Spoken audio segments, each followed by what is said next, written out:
द्रोणाचार्य की रक्षा के लिए कौरव और पांडव वीरों का द्वंद्व युद्ध। संजय ने कहा, महाराज, फिर थोड़ी ही देर में पांडवों की सेना ने लौटकर द्रोणाचार्य को घेर लिया और उनके पैरों से उठी हुई धूल ने आपकी सेना को आच्छादित कर दिया। इस प्रकार आंखों से ओझल हो जाने के कारण हमने समझा कि आचार्य मारे गए।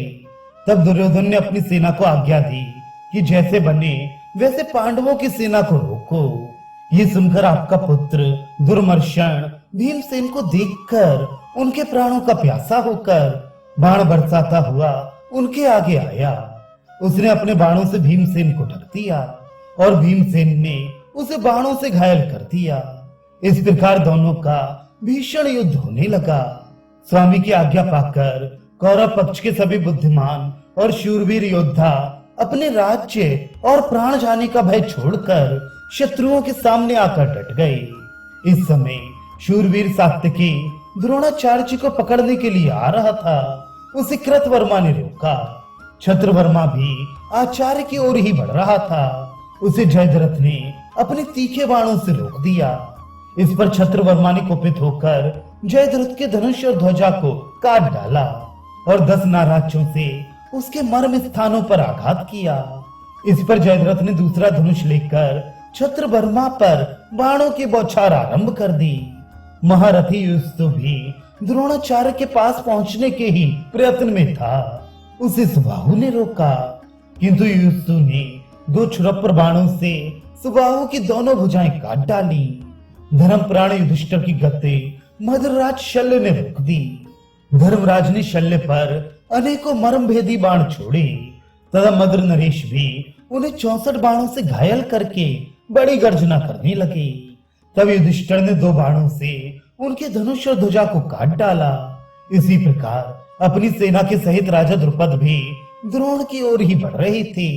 उन्हें राजा बाहिक और उनकी सेना ने बाण बरसाकर रोक दिया। उन दोनों वृद्ध राजाओं का और उनकी सेनाओं का बड़ा घमासान युद्ध हुआ। अवंती नरेश विंद और अनुविंद ने अपनी सेना लेकर मत्स्यराज विराट और उनकी सेना पर धावा किया। उनका भी देवासुर संग्राम के समान बड़ा घोर युद्ध हुआ। इसी प्रकार मत्स्य वीरों की कैकेयी वीरों के साथ भी करारी मुठभेड़ हुई, जिसमें अश्वारोही, गजारोही और रथी सभी निर्भयता से लड़ रहे थे। एक और नकुल का पुत्र शतानीक भी बाणों की वर्षा करता हुआ आचार्य की ओर बढ़ रहा था। उसे भूतकर्मा ने रोका। तब शतानीक ने अच्छी तरह सान पर चढ़ाए हुए 3 बाणों से भूतकर्मा के सिर और बाहुओं को काट डाला। भीमसेन का पुत्र सुसोम बाणों की झड़ी लगाता हुआ द्रोणाचार्य पर ही आक्रमण करना चाहता था। उसे विविंशति ने रोका, किंतु सुसोम ने सीधे निशाने पर लगने वाले बाणों से अपने चाचा को बींध डाला और स्वयं निश्चल खड़ा रहा।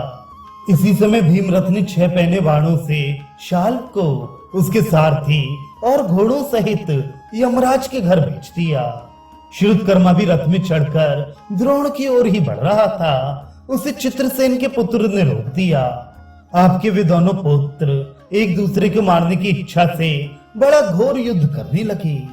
इसी समय अश्वत्थामा ने देखा कि राजा युधिष्ठिर का पुत्र प्रतिविंध्य द्रोण के सामने पहुंच चुका है, तो उन्होंने उसे बीच में आकर रोक दिया। इस पर कुपित होकर प्रतिविंध्य ने अपने पहने बाणों से अश्वत्थामा को घायल कर दिया। अब द्रौपदी के सभी पुत्र बाणों की वर्षा से अश्वत्थामा को आच्छादित करने लगे।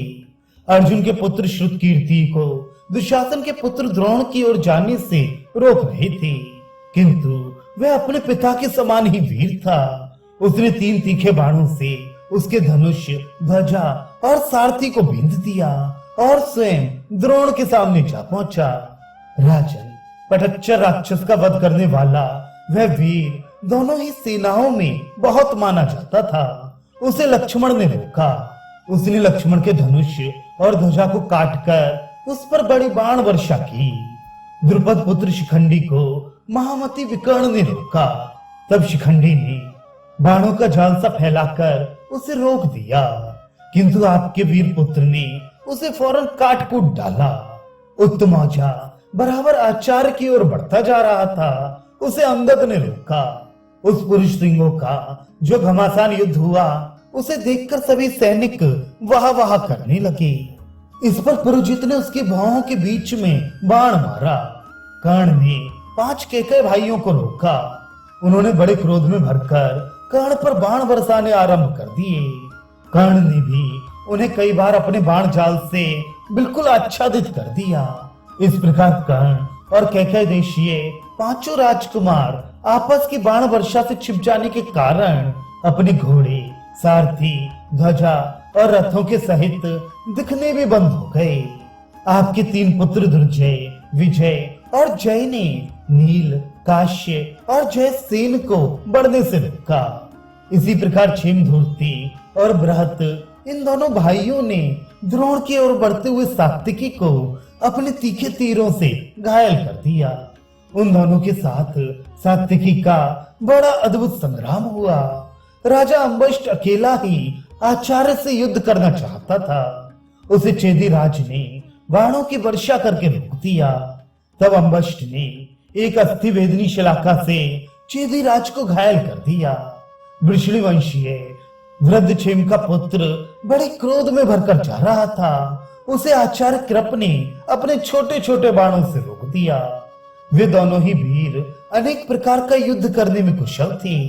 उस समय जिन लोगों ने इनके हाथ देखे वे ऐसे तन्मय हो गए कि उन्हें और किसी बात का होश ही नहीं रहा। सोमदत्त के पुत्र भूरिश्रवा ने द्रोण की ओर आते हुए राजा मणिमान का मुकाबला किया। मणिमान ने बड़ी फुर्ती से भूरिश्रवा के धनुष, तरकस, ध्वजा, सारथी और छत्र को काटकर रथ से नीचे गिरा दिया। तब भूरिश्रवा ने अपने रथ से कूदकर बड़ी सफाई से तलवार लेकर उसे उसके घोड़े, सारथी, ध्वजा और रथ के सहित काट डाला। फिर वह अपने रथ पर चढ़ गया और दूसरा धनुष लेकर स्वयं ही घोड़ों को हाँकता हुआ पांडवों की सेना को कुचलने लगा। इसी तरह दुर्जय वीर पांडवों को आते देखकर उसे महाबली वृषसेन ने अपने बाणों की बौछार से रोक दिया। इसी समय द्रोणाचार्य पर धावा करने के विचार से घटोत्कच, गदा, परिघ, तलवार, पट्टिश, लोहदंड, पत्थर, लाठी, भुशुंडी, प्रास, तोमर, बाण, मूसल, मुदगर, चक्र, भिंदीपाल, फरसा, धूल, वायु, अग्नि, जल, भस्म, ढेले, तृण और वृक्षादि से सारी सेना को घायल और नष्ट करता वह इधर उधर भागता आगे आया। उस पर राक्षस राज अलम्बुश ने तरह तरह के हथियारों से वार किया। उन राक्षस वीरों का बड़ा घोर युद्ध होने लगा। इस प्रकार आपकी और पांडवों की सेना के रथी, गजारोही, अश्वारोही और पदाती सैनिकों की सैकड़ों जोटें बंध गईं। इस समय द्रोण को मरने से बचाने के लिए जैसा युद्ध हुआ वैसा इससे पहले ना तो देखा था और ना सुना ही था। राजन, वहां जहां तहां अनेकों युद्ध हो रहे थे। उसमें कोई घोर था, कोई भयानक था और कोई बड़ा विचित्र था।